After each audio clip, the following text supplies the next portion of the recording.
Where Did the Road Go is made possible in part from our Patreons. And this month, Where Did the Road Go is sponsored by Allison Cook, Eric Hervin, and Super Inframan. If you'd like to help us out and support the show, go to wheredidtheroadgo.com. And now tonight's show. Transmission start. Welcome to Where Did the Road Go? Join us as we wander off the path and explore lost history, consciousness, the paranormal, unexplained mysteries, alternative thought, and much more. We are present on the web at wheredidtheroadgo.com. Now here is your host, Seriah. Welcome to this edition of Where Did the Road Go? Tonight I am joined, finally, again, by Cherylee Black. Hi there. And Adam Sayne. Yeah, what's up, guys? And Adam, have you been on since your thing you did in October? I don't think you have been. No, not technically yes, but we recorded those before, so the answer would be no. So tell everyone, was your conference a success? It was. I felt like it was. I would say that most of the people that we had come out, we did have quite a few Where Did the Road Go fans. That's cool. We tried a lot of different advertising things. We tried Facebook Live, or we tried Facebook advertising and stuff like that. And I thought I was getting a pretty good response out of that, but I didn't really when it came down to the day of the conference. A lot of the people that showed up were people that had heard about it either through our podcast or us going on others' podcasts.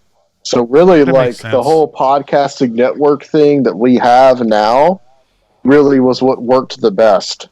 So we had, like, Eric Hervin was there.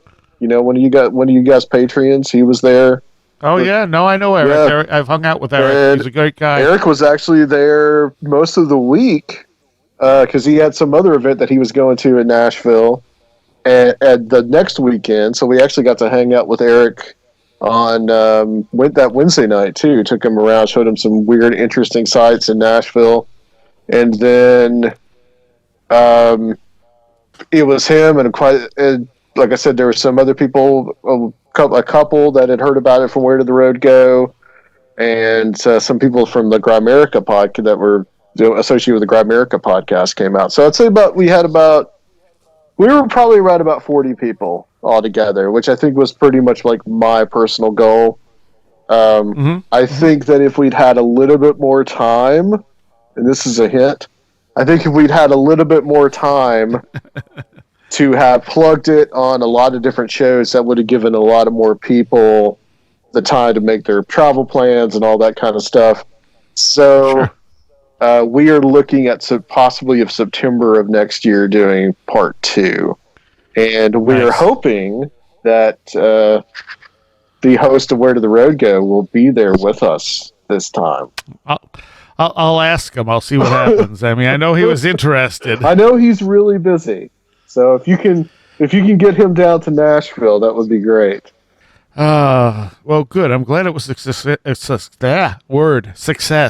I think I think relatively. I think for a first time conference with pretty much, I guess, quote unquote, word of mouth, it went off pretty well. I mean, and we also, we timed it really well.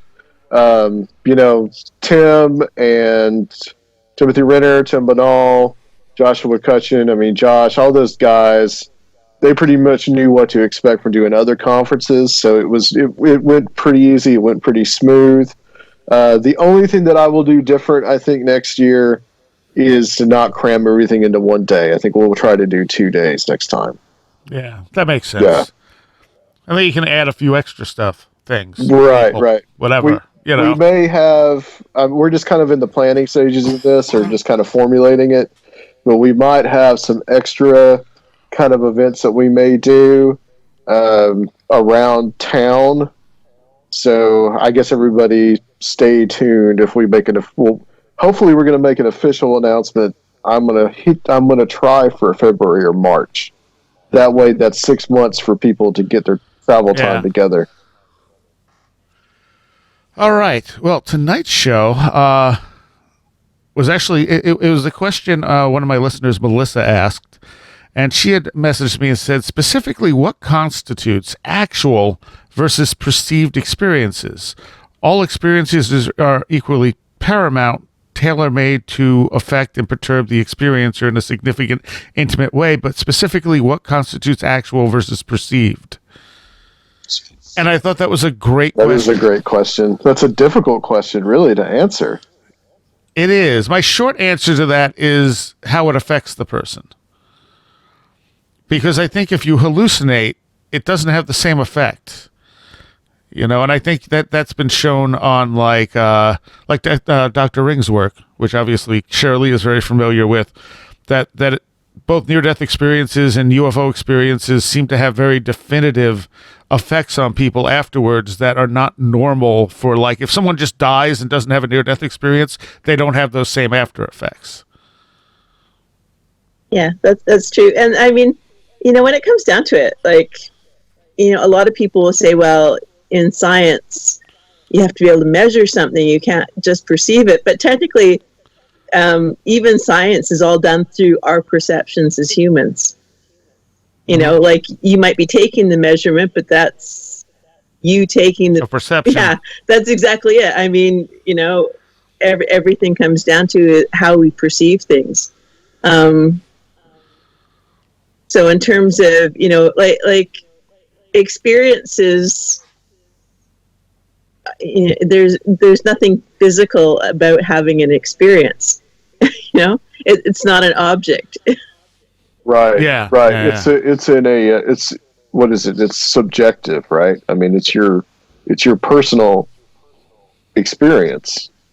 To put it, it sounds pretty simple, but well, for me, I know that whenever I talk about like any kind of proof for the paranormal or whatever, and I've more and more now don't believe that you can actually physically prove it. There may be some small things with psi that you might be able to do, but I think in the long run though, you're not going to be able to prove it scientifically. Well, you can't really prove anything. Okay, proof belongs to alcohol and mathematics. I like that. In science, you're looking at evidence. So basically, you have to base your interpretation on the best evidence that you've got to consider. So no, you can't prove. Yeah.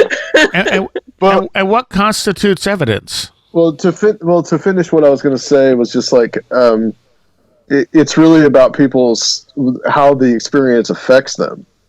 So if you can talk to a person, and it really, I think, talking to someone in person, being right next to them, seeing their facial expressions or whatever, you would be pretty convinced that that this was a profound, real experience, that this happened to this person, that they're not lying, that they're not telling you a story.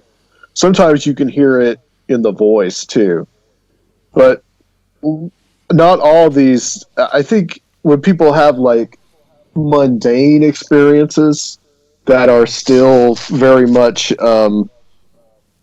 supernatural or paranormal in nature, but there's nothing like really that is really significant to the wider culture, but maybe personally significant to that person. I think that's much more a proof that, hey, something is really going on than it being some mass thing. I think just like it's looking at the person's personal, just their visceral, real reaction to what happened. Does that make sense? It does. Yeah. If you look at, I've heard Dr. Bruce Grayson, who works with near-death experiencers, talk about how the near-death experience affects people. And it affects people like dramatically in ways that, like you'll have somebody who was a hitman for the mob, and he'll have a near-death experience and come back and from that, and suddenly he wants to coach the children's soccer team and give all his money away, to the point where his girlfriend thinks that he's gone nuts because he's not concerned with money anymore. And I mean, that's a big change. Right. And right. the fact that those experiences really change who you are, even if you try and be yourself. Like when I went through, my last near-death experience, and I was married to my first husband, I tried very hard to be the woman he was married to because I didn't want to hurt him, and he saw through it. Like, he clearly knew that I wasn't the person that he wanted to be married to anymore. I just wasn't her. And that's really common. A lot of near-death experiencers, suffer through breakdown in relationships because they're not who they used to be anymore. Yeah, and you can't fake it. You hear a lot about that in the literature, about people having near-death experiences and becoming completely profoundly so changed by it that they're a completely different person. And also the fear of death is gone too. I don't know if that's in your personal experience, but most people that have those experiences have no fear of death anymore. And I think that's in and of itself is just as much is a pretty profound change.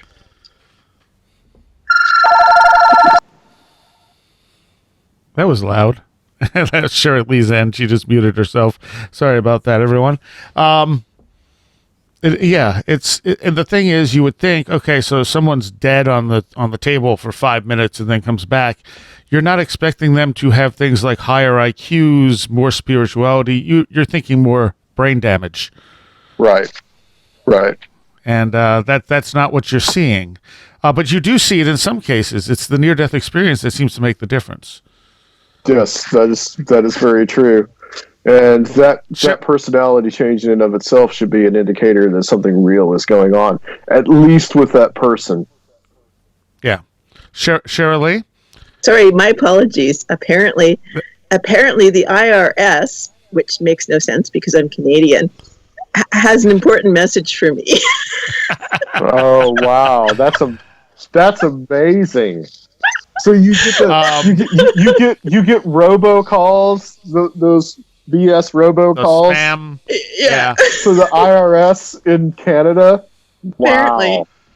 Apparently. Wow. Huh. Well, we all are on the same phone system, basically. So I guess that does make sense. So Cherylee, in science, what constitutes evidence?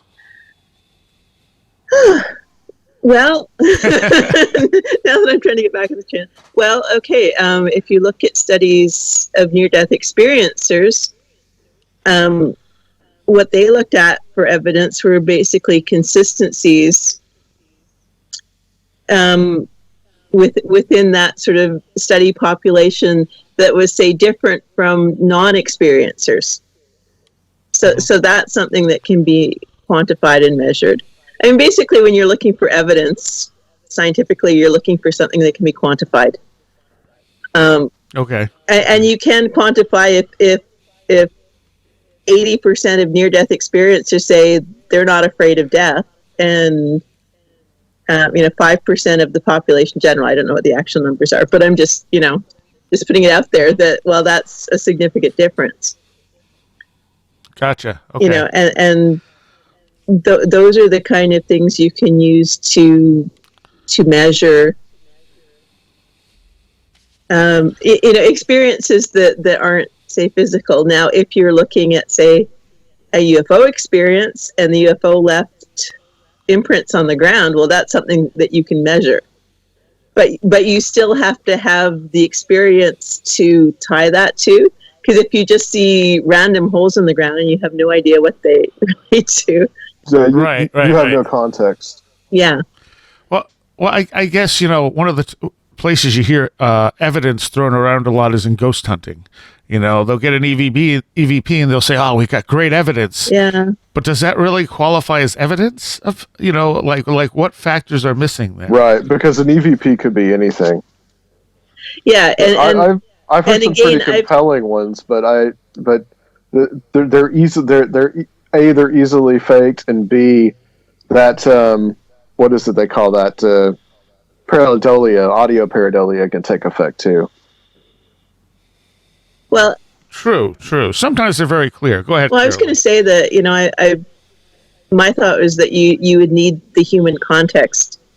Like, if you're just getting, say, beeps on a meter, and you have no idea what those beeps are from or about, or no context for it, it's like, yeah, I got beeps on a meter. Well, there's no meter that's been manufactured that's guaranteed to only produce beeps when there's ghosts in the room. Right. That's just not how it works. Whereas you still need to have a human being having an experience that can be connected to what's going on with the meter. Yeah, all that the meter is doing is just detecting energy. It's not built to detect ghosts. When people get caught up in that whole idea, they're like, "Oh, this detects ghosts." Well, no, it doesn't. You don't know what trace energy or whatever kind of energy that's in the environment that it could be picking up. Yeah. And then also, how do we know that we're not causing that ourselves? Exactly. Mm-hmm. And especially with EVPs, I mean, my observation is that the more people do this stuff, the more frequent EVPs they get. So the general explanation would be, oh, well, we're getting better at communicating with the ghosts in the different locations, or we're going to better locations. But to me, I wonder if it's us imprinting those EVPs ourselves without doing it consciously, just sort of an unconscious sort of PK thing that we actually get better at the more we do this stuff.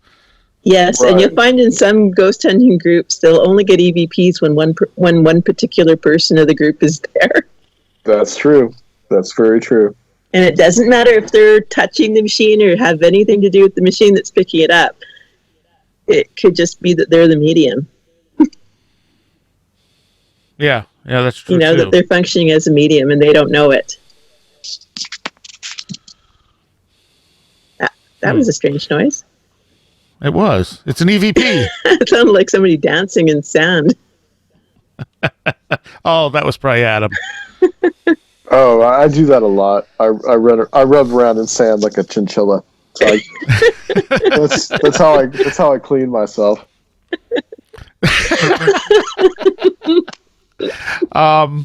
But okay, so going back to the initial question too, I think that like there's no strict line between like a real physical experience and something that might be paranormal but not necessarily physical. I think we like to kind of to cordon things off, like this is real and this is not real. And I think there's a middle ground there that's a little bit real and a little bit not real, that has something to do with like a shared reality versus an internal reality. That doesn't make it any less real. Well, it's like, is love real if only one of you loves the other? Fair. But like in a like sleep paralysis, when people have sleep paralysis, it's easy to dismiss and say, well, that's your dreaming mind. And your dreaming mind is just, making this stuff up and making you feel scared. And you're scared because you can't move because you're actually awake inside the dreaming mind, but it's not like a lucid dream. But it doesn't rule out that there might be something interacting with these people, especially when you look at some of the cases where like it's affected two people at once. Well, right. I mean, that's one of my big things, Seriah, is that people look at the mechanism and say that, oh, that's all that it is. But it's kind of like, well, we're speaking to each other right now on computers, right? So is the computer actually responsible for what we're doing, or is it us using the computer? It's us using it, right? We're using the computer as a tool. So who's to say that ourselves and whatever these entities are don't use certain physical mechanisms, like sleep paralysis, for instance, as some kind of tool for communication? Anything that causes like an altered state of consciousness, I think when you could be in another realm, and I would go so far as to say that dreams, you may be actually be able to contact in dreams, because that's just another form of an alternate or an altered state. But it's but people confuse that and say, well, it's just a physical process. Well, yeah, but that's only one side of the coin. Yeah. And dreams, I mean, throughout history, dreams were always considered important in older cultures. It's only in our current culture that we've dismissed dreams as nothing and pointless. Right, exactly. And that's one of the things that's come up a little bit on my show has been some things about contact with loved ones in dreams and seeing them in dreams, which has happened to me, by the way. Deceased loved ones, that's happened to me.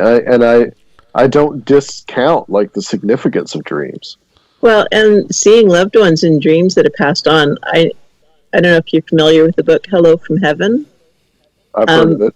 Yeah, but that's one of the most common after death types of communication that they found in the study that the book was based on was dreaming of someone who's passed away. And I know a lot of people say, well, that's just wishful thinking, but often there's information that's conveyed in those dreams that you wouldn't have any other way of getting. So, but it's such a common thing too. Yeah, it's very common for people, and I think that the commonality of that may actually lend to some of that to people dismissing it, which I don't think they should. Like, well, they would say, like, that's just how you're dealing with grief or whatever, but I think there's a lot more to it. Well, and it's not uncommon to dream about somebody who's died before you know that they've died. Like, I've had that experience. So yeah. Well, I think I've mentioned on the show before that pretty much my mom died a little over a year ago. And pretty much since then, every night she's in a dream somewhere. Like, not usually the focus of the dream, but like I'll be doing something and then my mom will be in the room for a moment and it'll be like, oh, hey, and just keep going. There was one where I actually she had almost fallen down and I picked her up and I sat her in the chair and I said, oh, it's nice to see my mom again. And then I thought about it and went, wait, that's not her. That's just a dream. Like, it didn't feel like her. But this has been going on literally every night. Usually my mom, occasionally my mom and my dad will be in my dreams. And it's a very specific type of thing that they're in there. Like, my dad, if he's there, is very, very in the background. My mom will sometimes be involved with stuff, but she's never a major part of the dream. So I had run into my brother for the first time in a decade a couple of weeks ago. And I'm talking to him about it. And I said something to him about it. And his jaw dropped. And he went, that's exactly what's happening to me. And he described the exact same type of scenario where, the passiveness, the way they were popping into the dreams. I'm like, okay, that's interesting. There's also, like as I said before a little earlier, that it seems like in those dreams that you're having, that there's a mundane aspect to that. There's nothing really profound going on. I mean, they're not telling you where the safe deposit box is buried or anything like that. It's just your mom is standing in a particular place, your dad is in the background. That to me is very interesting, and it lends credence that there's something that's a normal thing, or it's a normal process. It's not just like somebody's coming up with some like wild claim that that my dead parents came to me and they told me that the world is going to end tomorrow and everybody needs to get ready, and it's just there's just this mundane, very livable life aspect to all that to those dreams, and that to me would seem to make it more real. Yeah, no, totally. It's like all these things in these high strangeness cases, and a lot of the high strangeness cases are really interesting to me because there's just these ridiculous mundane aspects to them that don't make any sense, but yet somehow do. And then there's they're very surreal. But it's just, you think to yourself, how could anybody ever make this up? Like, if someone was going to make something up, it would be a story, right? because we're used to telling stories. It would be something, I think, fantastical. But no, it's, these guys came down and they gave me pancakes that they were making on a griddle. Right, and they left. I mean, it's so mundane and it's so absolutely stupid that it's like, why would you make something like that up? Yeah, it's just that's the most fascinating part of some of the high strangeness cases, and I think that it goes a long way to answering the question of how is it? That's another aspect of well, if to look at it and say, it's so weird, it's so mundane that who would care otherwise? I've heard stories on other podcasts that I'll know that this person is probably coming up with a story. I just suspect it, right? Yeah. And then you'll hear others that's just well, this happened to me, and this is another aspect to it too. It's this happened to me, but I don't know what it was, and I don't know what it means. And those are the ones that I really like, because you're not drawing this fantastic conclusion out of it. You're not trying to start a religion. Yeah. You guys kind of get what I'm saying there. It's just, it's just, to me, if someone says that, then I think there's a sincerity there. Of just I'm really curious. I don't know what it is, but it's really, and also too, I think for some of these people's experiences, it'll also, I think as Cherylee was talking about with how the near-death experiences change people, that in some of these other experiences where people all of a sudden they're curious about this stuff now. They want to know more and more about it, and they want to know why. They're not trying to explain maybe coming up with a whole prophecy system or whatever, but they just want to understand it. And I think that will change. That's another profound change on someone. And another good indicator to say that okay, that person really had a real experience. Yeah. Yeah. And I think too, real versus like just a hallucination or a dream, it does seem that if you're on drugs and you have a hallucination, it may be fantastic, you may be kind of freaked out by it, but I don't think it changes you in the long term. Whereas these type of experiences, these sort of supernatural, paranormal, whatever you want to define them as, different than normal reality experiences, seem to actually change us. But you say that, but there are people that I know, I've never done it, but people that I know that have done LSD or that have told me hey, that this the whole concept of ego death and all that, that. So there are people that have profound experiences on LSD and stuff like ayahuasca that that there's more going on than this just being, and this there's this initiatory shamanic experience that they're going through, and it does profoundly change them, similar to what the near-death experience changes them, can change a person as well. So I think that with hallucinogens and the not psychoactive, but entheogens, that people can experience and have real profound experiences that are otherwise you would call supernatural if you didn't know that they were just tripping.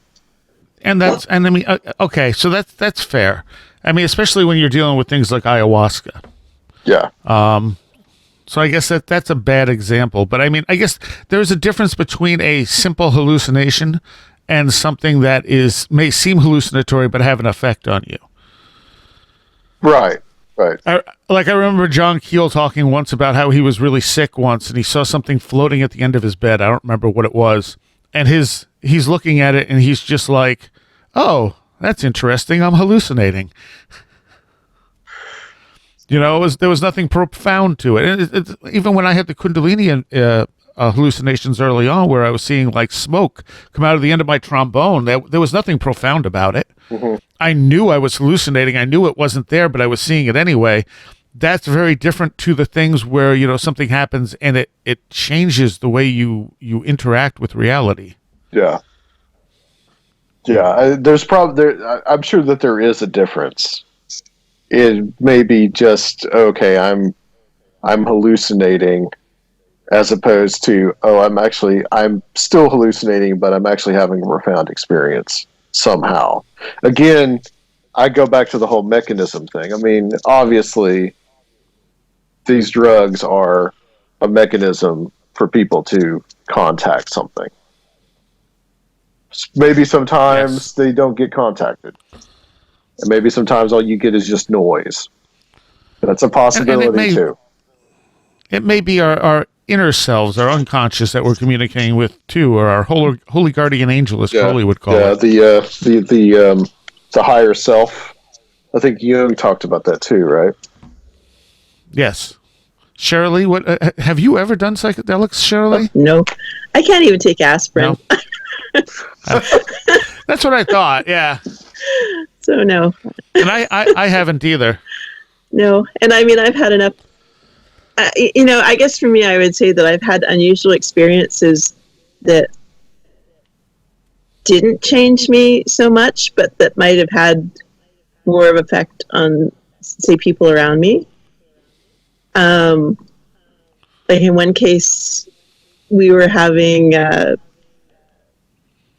basically eating cake and coffee with our neighbors, and I guess the father of one of our neighbors had passed away, and I kept seeing this person, and it's like, okay, what do you do? And I mean, I see stuff, and generally I just don't comment on it because I used to think that I didn't comment on it because people would think I'm weird. Now I don't comment on it because people will have these profound experiences, then they'll never want to see you again.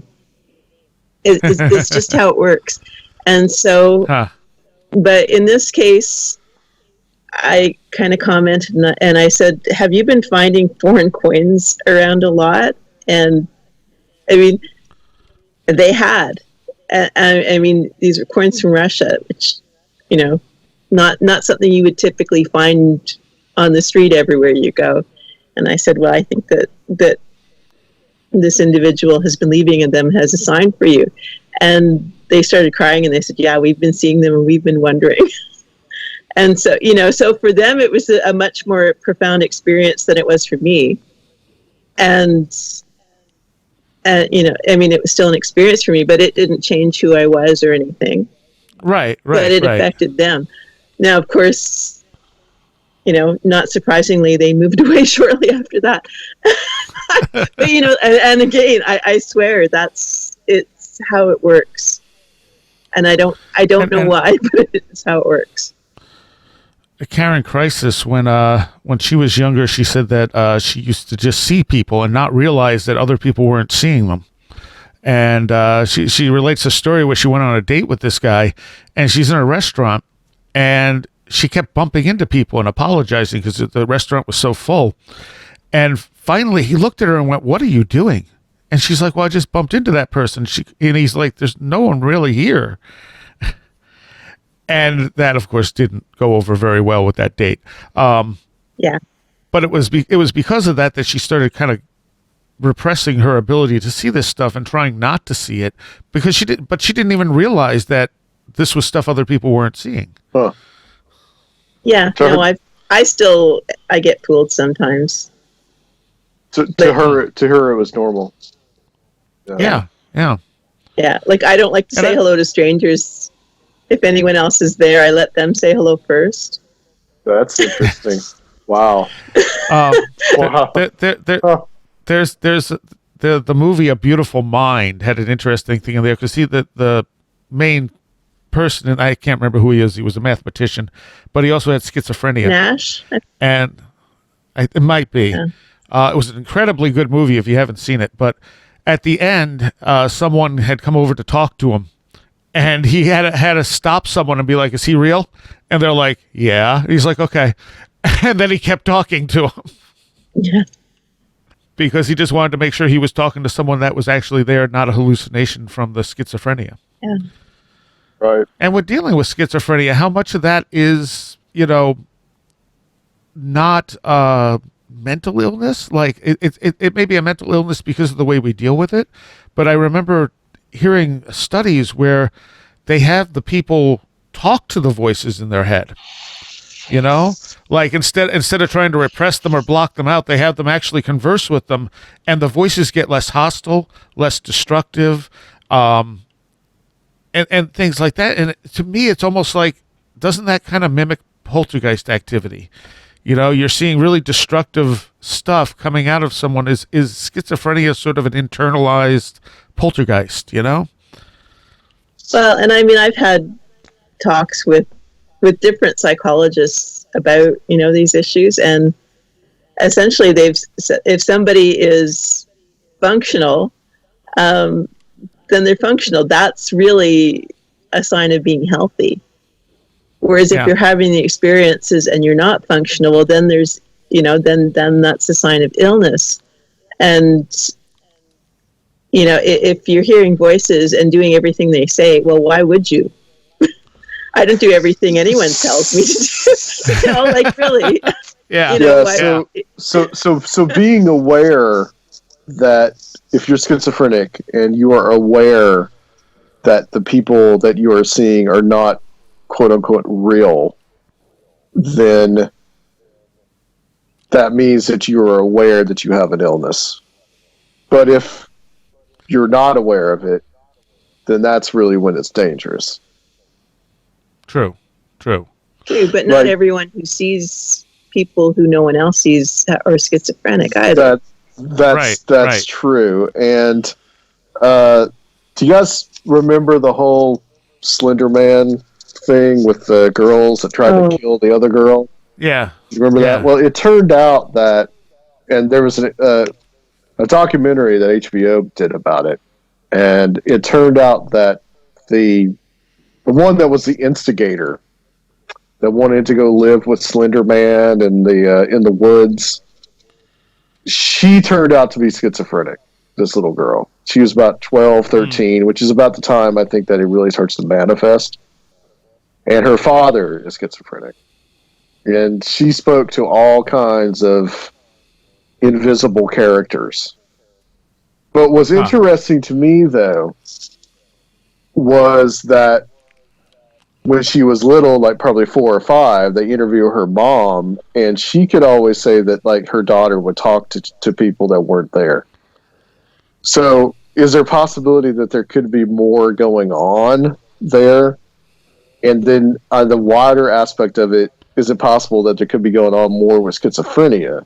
Is this just is it possible that maybe through all the noise that is in the schizophrenic's mind, in their brain, that something real could be coming through? I think that's walking a fine line, but there's some interesting literature out there. Colin Wilson wrote about this in one of his books about possession by the dead. And if you ever get a chance to read that chapter, that's one of the most fascinating ones, but it talks a lot about schizophrenia. And what's also fascinating to me about schizophrenia is that study that was done a few years ago where they took schizophrenic patients to a more tribal society, and those people basically thrived and they became shamans in that culture. Mm-hmm. So what is going on? Is there something more going on than just the voices being a manifestation of the mental illness, or is there more to it? That's something that's been fascinating me for a while, actually. And it's hard because you don't want to go back to the dark ages and say, well, those people were they're actually talking to the gods, or they're actually possessed. But there could just be a fine line between the two. Is your brain chemistry so out of whack that essentially you are living in an altered state constantly? Yeah. Well, and it's funny you mentioned that usually manifests around 12, 13 years old, which is also the prime time for poltergeist activity to kick in. Correct. Right. Correct. So again, this might be two similar things manifesting in different ways. one completely internal and one manifesting externally. Yeah. And any thoughts on that, Cherylee? Oh, well, I don't know. I mean, I think there's something to say for how people are wired and how they're perceiving, what's going on around them. And, like I went to Persinger's lab and had all kinds of tests to find out. Like I was curious if I was like schizophrenic or something like that. And, I've been told no, I'm not, which is a relief. Right. Sure. Yeah. Like I worried about that. And I mean, I still worry when I see something that I know other people around me aren't seeing. I mean, I recently had an experience of seeing a very bright light in my house. It was late at night, and it felt like it injured one of my eyes. Like, I mean, the eye that was sort of on the side where the thing manifested. And it was so bad, like my eye was bothering me so much. I actually went and saw my eye doctor the next morning. And I mean, I didn't just rush in there and say, I have to see you. I said, okay. I described the symptoms because afterwards I was seeing these flashes of light that wouldn't go away. And so I was worried that maybe I was getting a detached retina or something, Yeah. That was my first concern. And he had me come in that day for an appointment. Like he made an appointment right away for me, which was great. And couldn't find anything physically going on other than there was an unusually high pressure in one eye, the one that was sore. And he said, like, did you, run into a wall on that side? Like, I mean, there was no bruising, but there was, he said it looked like there had been an injury or based on what, like everything was fine as far as he said. My eye was unusually pristine. He said he couldn't find even a floater in either of my eyes, which is not typical for me. Like it was strange because the next day I thought I was seeing better than usual, and other than the fact that I had one eye that was quite sore and it had a higher pressure than normal, but my eye doctor couldn't find anything. And on a physical realm, the fact that your eye was sore suggests that there was something physical there in some way, shape, or form. Yeah. Even if other people didn't see it. Well, yeah. And I mean, of course, I was alone in the room with the bright light, but afterwards I kept seeing these flashes that wouldn't go away. And they persisted for days, which, like I said, I was glad that he was able to see me because my first thought was, oh my God, I'm have a detached retina or something like that. That's typically what they tell you is the symptoms of something like that. I had started reading a book called The Invisible Gorilla, and I haven't gotten too far into it yet because I'm juggling a bunch of books because I don't think I'm going to be able to get these people on for guests. They're psychologists. But it felt like something I wanted to really get into. The people might be familiar with the main experiment from this. Have either of you heard of the Invisible Gorilla experiment? Yes. Okay. I never have. Okay. So what this is, you can look it up on Facebook. There's tons of different versions. You have a basketball team in white, the basketball team in black. And you're supposed to, in like a minute, count how many times the white dressed players, pass the basketball. And so you're supposed to focus on this and count. And while you're doing this, a guy in a gorilla suit walks into the middle of them, does a little dance, and then walks off. It kind of went viral a few years ago. And they said about 50% of the people do not see the gorilla. And they've done this in labs and stuff, and the person they'll show them the video again, and they'll be like, "That's not the video I watched. There was no gorilla in the video I watched." And they put it down to the way our brain focuses attention. Right. And they talk about they said cities who have a lot of bicyclists and pedestrians have less accidents with bicycles and pedestrians than cities that have less. And their theory is it's because people are not actively looking for bicyclists and pedestrians in those cities because they're not as common. When you're used to them, your attention looks for them, and it's not a conscious thing. So when it's something you don't see all the time, sometimes your brain just doesn't even pay attention to it. It's not there to you. Yeah, which, by the way, is how magicians do what they do. That's how sleight of hand works. Your attention is drawn somewhere else. That's usually why they have Right. a beautiful assistant. That's really why they do that. Like, to make the attention is put onto her while he's doing what he's doing. And I've seen this, like, a magician not necessarily use the beautiful assistant, but do something very similar to someone where they just completely misdirected the person they were doing this, and it's just you're making them focus on something completely different, and then meanwhile you're able to do what you do in your sleight of hand. Yeah. Yeah. But I wonder how this relates to the paranormal, in that some people, like this stuff is there, like the stuff Cherylee is seeing is there, but other people's attention never focuses on it. Mm-hmm.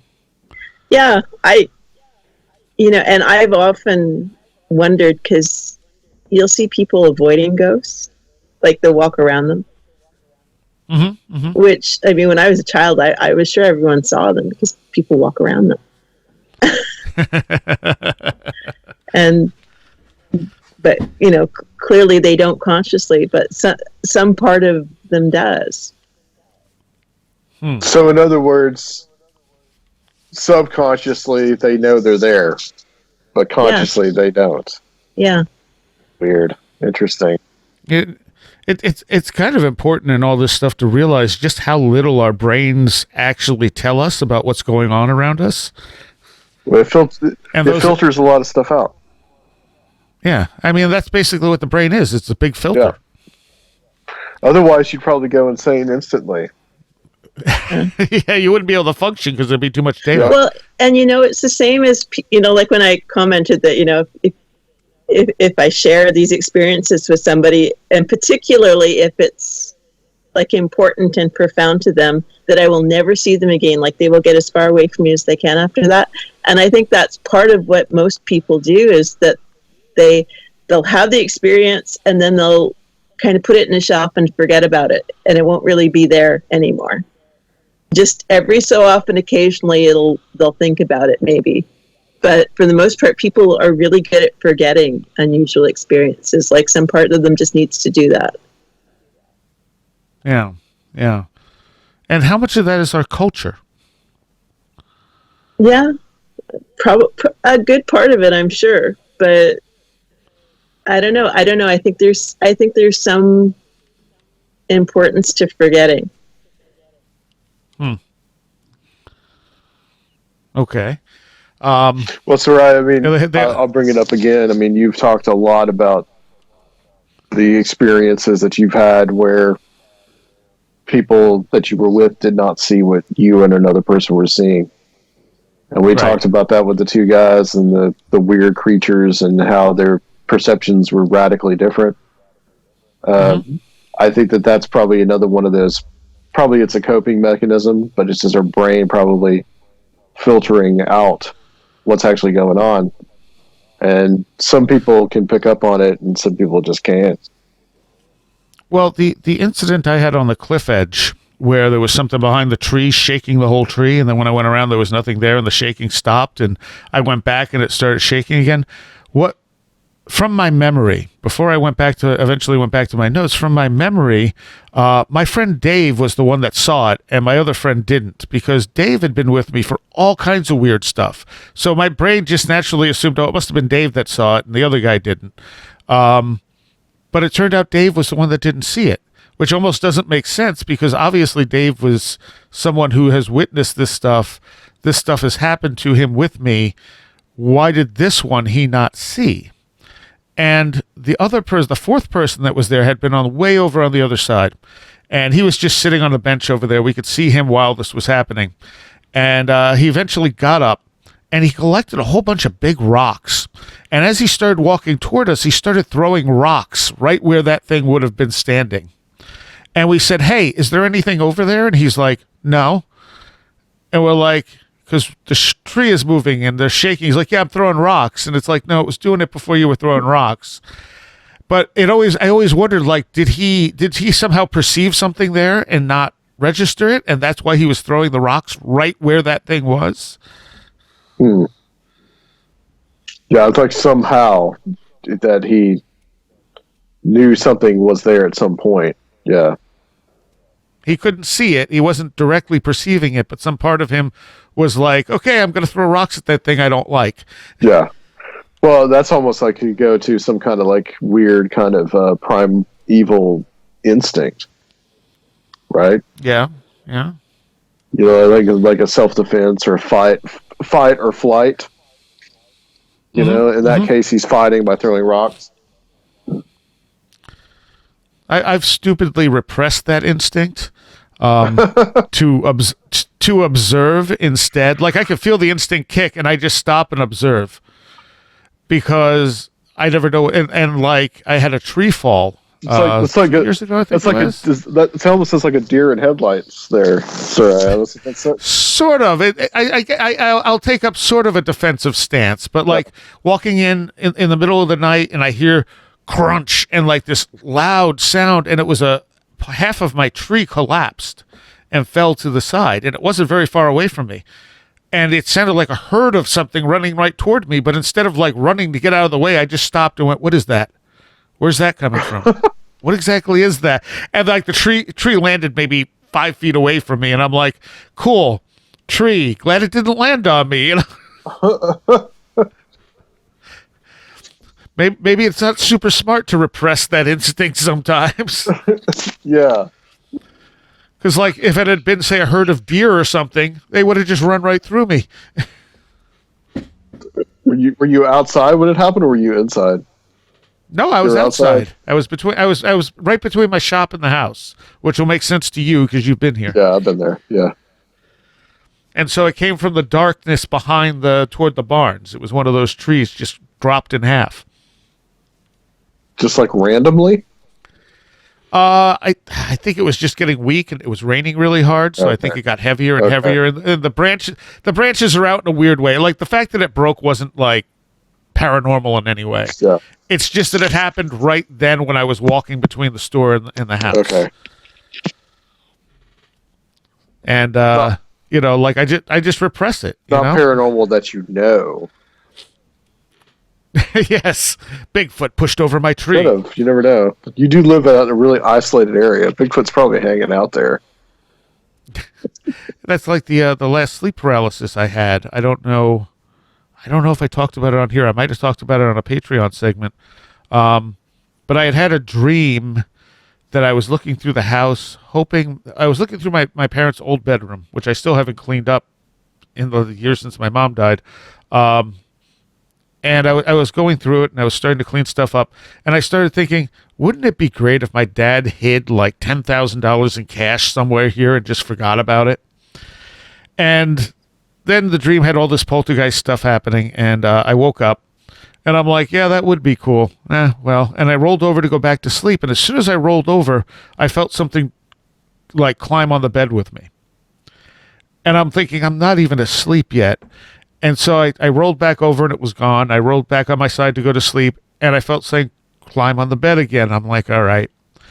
And it kind of like starts climbing on top of me, and it felt big and almost insect-like, just like a hard body to it. And it's going, and it's breathing like really raspy and heavy, and I'm getting like chills, like it's freaking me out, but I'm repressing it as much as possible. And finally I stop and go, hey, did my dad hide $10,000 anywhere in the house? And the thing just stops, goes dead quiet, and goes, no. And I'm like, okay, then what good are you? And I shook it off of me and rolled the other side. And that's a usual Friday night at Seriah's house. But I'm just like the thing actually reacted like it was confused. Like it's like, you know, I asked the question, it's like, huh? No, you know. So what you're saying is, if I have some kind of horrifying sleep paralysis experience, I should ask it some stupid question. Apparently, yeah. And it'll stop. Man, that's an experiment. Yeah, I'll have to remember that. So if anyone else out there experiences sleep paralysis, try just asking it some mundane questions. Just, throw out something really, really normal. See if you get a response. Seriah, you really take the cake on weird experiences, man. I'll tell you. I do not have that exciting of a life compared to you, man. That's... But that wasn't really anything paranormal. I mean, sleep paralysis isn't necessarily paranormal. It may be an altered state, but it's not, I would say most sleep paralysis is probably just what science says it is. It's our brain not being asleep or our brain waking up, but still being in like that the body still being in that dream. But only you could say that, Seriah. Only you could say, well, yeah, I had an insectoid being crawl on top of me, and but it wasn't paranormal. Well, it wasn't really there, and that brings us back to the question: what makes it real and what's not? Right. Well, there you go. So you perceive that as not being real. Yeah, I perceive that as my brain just playing games with me. Yeah. At the same time, I leave the door open that it could have been something else communicating in some way, but what's it trying to say at that point? Yeah. And your life wasn't profoundly changed by that event either. Right, exactly. Yeah. It amused me. Yeah. And, after, especially once I got up and I woke up and I was like, okay, that was actually kind of funny. I think I confused my sleep paralysis. Mind you, lots of real experiences don't change our life. I picked up the mail today. That didn't change me. Right. But major paranormal experiences usually, what did Jeffrey Kripal say? The supernatural happens for a reason in our lives. Yeah, I think that finding meaning in experiences there's a realness to that if you find meaning in what you're doing and that makes them somehow more real. Same as a near-death experience is incredibly meaningful, and it can take years to unpack it and process what happened.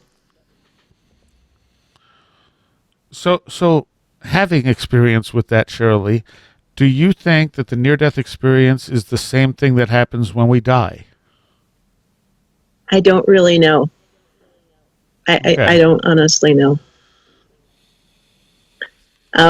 Because really, I think that when we die, and I don't have to deal with the physical aspects of, like, let's face it, my brain, my body, they all influence how I perceive things. Right. And when I no longer have a body, my perception is going to be different. Was your perception different in the near-death experience, though? It was very different, but I still had to come back here and deal with it here. And there's lots of parts of it that I couldn't bring back with me and that I can't deal with here. Okay. Did it feel like you were just still connected to here? Like you were just kind of visiting? Not really, no. Okay. Yeah, because I mean, don't most people that have that experience, like, they feel like they want to stay there? Oh my God, yeah. And they reluctantly come back because they're told to. Or they're forced back. Or they're forced back, yeah. Yeah. Yeah. No, it's I don't know how anyone makes the decision to come back. I shouldn't say that, because I did, when I had my, appendix burst when I was a kid, I made the decision then to come back. But when I had my car accident, I did not want to come back. And it was your grandmother that you saw, right? Yeah. And didn't she say it was going to be very hard when you came back? She did, but that wasn't, it wasn't that I didn't want to come back to hardship. I just didn't want to come back. Right. Just That's the thing, is that people say when they get to wherever that is, it's just such a feeling of peace and bliss that they don't want to leave that place. Yeah, it's home. Right. Interesting. Do you, what are your, I don't think I've ever asked you this, Cherylee. What are your thoughts on reincarnation? Oh, I think that's quite possible. Yeah. Okay. I mean, All right. I'm not always sure if it's actual, like, I don't necessarily think it's like one soul and that chronologically you come back. It could be that you're accessing information from like a whole matrix of like you could be like, like the one mind concept that Larry Dossey talks about. I mean, he wrote a book called that, and whereas we're kind of going back to this one big collective consciousness, this that we could be just little bits of it coming back, and perhaps remembering parts of the whole rather than being these individuals that come back and go back and forth as an individual. It's hard to know. Like, I think I've heard I think it was Eben Alexander who talked about it. We're like raindrops, falling into the ocean, and then we'll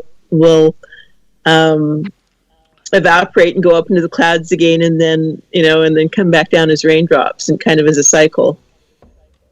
That the ocean is kind of this big collective consciousness, and then we become, we just kind of cycle through. So it's hard to know, but I think that there's something to it, the idea of reincarnation. Yeah, so do I. But I'm always, like I said, I've said this many times before, it's the kids that remember them spontaneously that interest me the most. Yeah, that's the most fascinating stuff about it. And so if you're dealing with one consciousness, it would seem like they would remember multiple things rather than a single consciousness from someone else. That's true, but it's like we're these fragments when we're here. And that maybe we're just getting a piece of something else. I don't know. And I think when we look at stuff like psi phenomena and poltergeist phenomena, it suggests a really powerful effect on the reality around us that we don't really understand that we're capable of. Yeah. Our interaction with reality is incredibly intense, and we have no real control over it. It's all subconscious. So what's the subconscious? What's that part of us that we can't fully access that can do these things? Yeah. And it's like you almost have to learn a different language to kind of figure out what your subconscious, like, to get messages back and forth. Yeah, well, symbols. Yeah. It likes symbolism, and that's why things like magic work with symbols. And why dreams come back to us through symbols. Yeah. And I know whenever I've tried, because it was suggested in the Slack thing, try different types of magical intention and see what happens. And for me, it always comes back like, I swear my subconscious loves puns and jokes. So if it can find a way to make it come back that it's really, really funny, that's how it seems to come back to me. That's awesome. Yeah, you have to watch what you're doing. Well, you always got to watch what you ask for. Yeah. I was looking at some Seth quotes earlier, and one of the things that was saying is that part of what drives us forward is expectation, not like what we want, but kind of what we expect to happen. So if we expect bad things to happen, they're more likely to happen than if we don't, because that's what our subconscious responds to. Whereas I clearly expect jokes. Obviously. Hey, if you're going to get something, there's nothing wrong with getting jokes. Yeah. Clearly, my subconscious has a sense of humor, too, because it answered me when I asked if there was money hidden in the house. Yeah. Well, and like you talked, there's a whole kind of subculture of people who are interested in dreams. has, sort of, there's different paranormal themed communities out there, but the dreamers, it's a very interesting group, and they certainly have this idea that, if you're having a dream and there's something going on, you should just kind of just ask questions. Like, don't assume that everything that's going on in your dreams is coming from you. It could be coming from somewhere else. So just ask it. Like, who are you and what are you doing here? Are you a symbol of something, or are you just here messing with me? Huh, that's interesting. Yeah. I'm going to have to try that. Because once you get in the dream, it's harder to remember what you want to try. Yeah, it is. But then, I don't know, some of the things, like, I went to, well, I didn't go to it, but it was a cyber dreaming contest, or cyber dreaming conference that they hold once a year, usually in the fall. And I've done that, and it's really fun, the different exercises that, they do these different experiments to see what will happen. And, like the idea that you might end up having mutual dreams with other people from the conference because you're sort of going after the same dream target. And, and then when everybody writes down their dreams and you go, holy cow, like, we were dreaming the same thing. Like, how did that happen? Yeah. And I remember, God, when I first started playing around with psychic type stuff, one of the things I tried to do is send people dreams. So I'd pick someone and I'd focus on them as I was falling asleep. And then the next day I'd be talking to them, be like, hey, you have any interesting dreams? And almost every time they'd be like, I had this weird dream that you just suddenly popped into. And I'd be like, huh, Seriah shows up in people's dreams. But I didn't remember it. That's the thing. It's like it's almost like they just picked up that I was focusing on them. So were you focusing on me that time that I dreamt about you turning into a Sasquatch and bugging people? I haven't actually tried to do that in a very long time, but that's hilarious. That was a very strange dream where you just kept popping up as a Sasquatch and scaring people and then turning back into yourself and going, oh gosh, what are you guys running from? Was it a Sasquatch? Oh, dude, that would so be me. If I could turn into a Sasquatch, that is until someone shot me. That is exactly what I would do. Seriah is a were Bigfoot. Is that what you're saying? Or a shapeshifter. So, when we were talking about perception earlier, I ran across this article yesterday, I think. It comes from sciencealert.com. From April of this year, or April of last year, 2018, it says there's evidence humans didn't actually see blue until modern times. And it says human vision is incredible. Most of us are capable of seeing around 1 million colors, yet we still don't really know if all of us perceive these colors in the same way. And it says, but there's actual evidence that until modern times, humans didn't actually see the color blue. The evidence dates all the way back to the 1800s. Scholar William Gladstone noticed that in Odyssey, Homer describes the ocean as wine dark and other strange hues, but he never uses the word blue. A few years later, a philologist, someone who studies language and words, called Lazarus Geiger, decided to follow up on this observation and analyzed ancient Icelandic, Hindu, Chinese, Arabic, and Hebrew texts to see if they used the color. He found no mention of the word blue. The first society that had a word for the color blue was Egypt, the only culture that could produce blue dyes. From then, it seems the awareness of the color spread throughout the modern world. And it says, just because there's no word for blue, does that mean our ancestors couldn't see it? And they're kind of working that out to see if it's possible that we just didn't see the color blue at one point. What? Yeah. That's interesting. Yeah, it's very interesting. So one of those. So how would you even? Would you just just discover a new color and then all of a sudden everybody starts seeing it? What? Maybe. Well, that would fit into Rupert Sheldrake's ideas now, wouldn't it? Yeah, I suppose it would. I don't know. It reminds me of this old Calvin and Hobbes cartoon where, Calvin asked his dad, how come, old photographs are always black and white? And, didn't they have color film back then? And his dad goes, well, of course they had color film back then. But, the thing is, it's not that the film has changed. It's that the world was black and white and kind of blurry.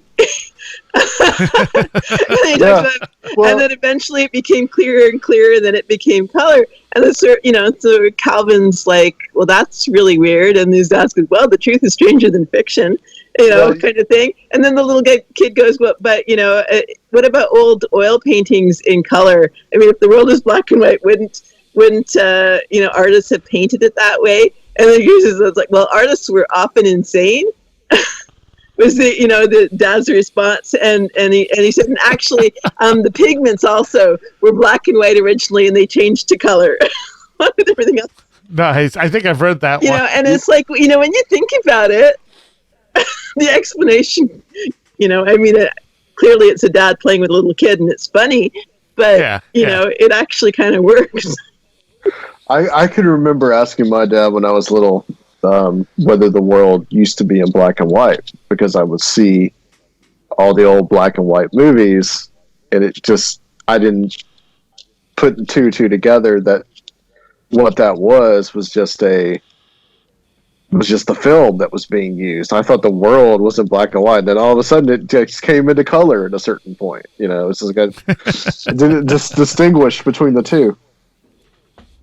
Well, the study here, it says, another study by MIT scientists in 2007 showed that native Russian speakers who don't have one single word for blue, but instead have a word for light blue and dark blue, can discriminate between light and dark shades of blue much faster than English speakers. So this is kind of this idea that language changes your perception. Yes. Kind of like what... Arrival. Arrival, yeah. Yeah. And it says, it suggests, all these studies suggest that it's likely our ancestors didn't actually see blue, or more accurately, they probably saw it as we do now, but they never really noticed it. That's interesting. So it just kind of blended into the other colors. Until it became somehow into awareness, and all of a sudden people started seeing blue. Yeah. So it makes you wonder if there's a color there that right now we are not seeing because we don't have a concept of it. Yeah. Well, and I mean, there are people who see a lot more colors than others, and then there are people who are colorblind. So, I mean, there is that spectrum there. Well, maybe... Because it's like... Maybe Homer was just colorblind. Maybe. It doesn't really work for blue, but... Yeah. But again, it shows us how our perception is so not exactly what's there. It's an interpretation. It's not a one-to-one copy of the reality around us.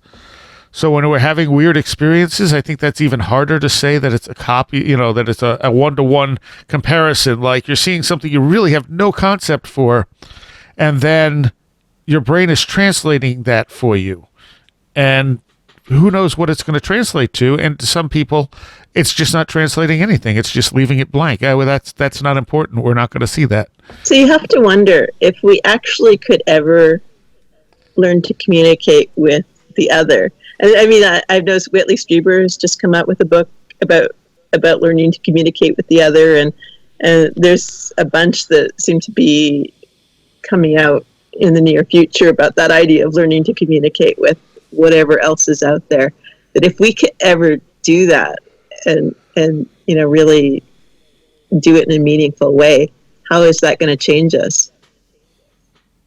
Yeah, you know. I think part of that, and I think sometimes begs the question what the other is. But whether it's part of ourselves, I mean, we could be just talking to our higher selves. We don't know, but it makes you wonder the way people forget experiences, which most people do. Like they'll have it and then they'll just shelf it and just put it out of their mind. Is that a resistance to change? Yeah. Yeah, that could be too. that. I mean, if you could sit down and talk to your higher self, I think on the other side of that, you would be a lot more enlightened, and you would be able to move forward in life in a much different path.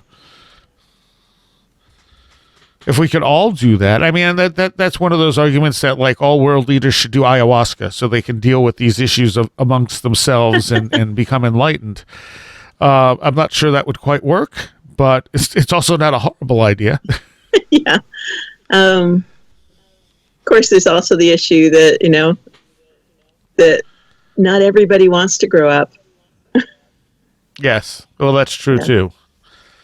And that's something that Patrick Harper deals with in one of his books, that our culture today doesn't have that sort of transition from child to adult like it has in the past.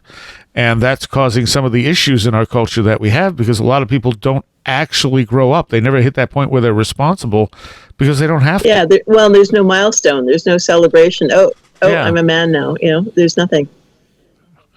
Yeah. And like, to me, I think of that as, well, that's silly. But when I look back on stuff like that, it's kind of like, yeah, no, there were definitely points in my life that changed me like that. And I guess I'm kind of lucky to have had those, even though they weren't like celebrations or anything official. It was just events that put you in a different state. Yeah. It's like, you're right. None of my friends got married. I was kind of an anomaly in my particular group. That the people I grew up with, for the most part, didn't get married, and that would have been a definite milestone that kind of signals, yep, you're definitely an adult now. If you weren't before, should have been before you got here, but But I don't know if that's even true in today's culture. I mean, people get married and like, just like that, boom. And then, 2 months later, they're not married anymore. Yeah, well, I know there is that sort of idea that it's not a forever thing. Yeah. But, well, any other thoughts on this stuff?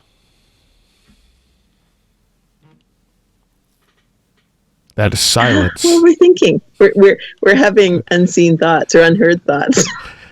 Adam, you still there? Yeah, I'm still here. Yeah. Okay. Yeah, I'm still here. Sorry. We covered a lot of somewhat deep concepts here. I don't think we really answered any questions, though. I mean, I think if people are looking for objective evidence, that's hard to come by, and I think what makes an experience real is very subjective. Is it real to you? Is it meaningful to you?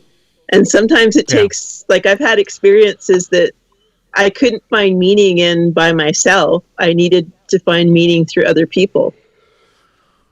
True. Adam? I think just looking at the personal experience of people is important, but you got to take it from a case-to-case basis. You just like really discerning on what people tell you, and really look at how that person has been affected. And if you feel that person is sincere, and also the nature of it, then I think that it will go a long way to helping people to understand all this material. And I think there's also people who tend to lean more toward paranoia, who might see things that are perfectly normal but see them in a different light, or people who see something totally normal, but they're so focused on wanting to see it as a paranormal thing that everything becomes paranormal to them. Well, and for me, I think the important thing is that it should be okay to talk about experiences. Like yes, that's the big thing, and it's perfectly fine to be skeptical if somebody tells you that the space aliens are want us all to do this, and you think it's kind of sounds stupid. Well, follow your gut there. Because I mean, there are people who make up stuff. Oh, certainly. I'm not. I do think they're in the minority. Yeah, though. I do too. And I mean, I think you kind of have to look at what are they gaining from it. Like, Yeah. you know, I mean, some people they want attention. Some people are starting religions. Yeah, that's Yeah. the main. Yeah. That's my main thing with just like discern what people are trying to tell you. Yeah, I mean, I got a little frustrated with going to near-death experience conferences because there were a lot of people that were starting religions and selling stuff with it, and Right. And really, I just wanted to sit down with other people who'd had a near-death experience, and like the ones that I really enjoy talking to are the people who've never gone in public anywhere and just sitting down there and go, yeah, this sounds kind of weird, but this is what I experienced. Do you have anything like that happen? And the guy next to him goes, yeah, I did. And like, and then I remember this. Does that ring a bell with anyone? And everyone goes, oh my God, yeah. Like those are the conversations that I like. The ones I don't like, part of it is I know conferences, they need to have these big name keynote speakers that people are willing to pay money to come and see, and that's how these organizations are funded.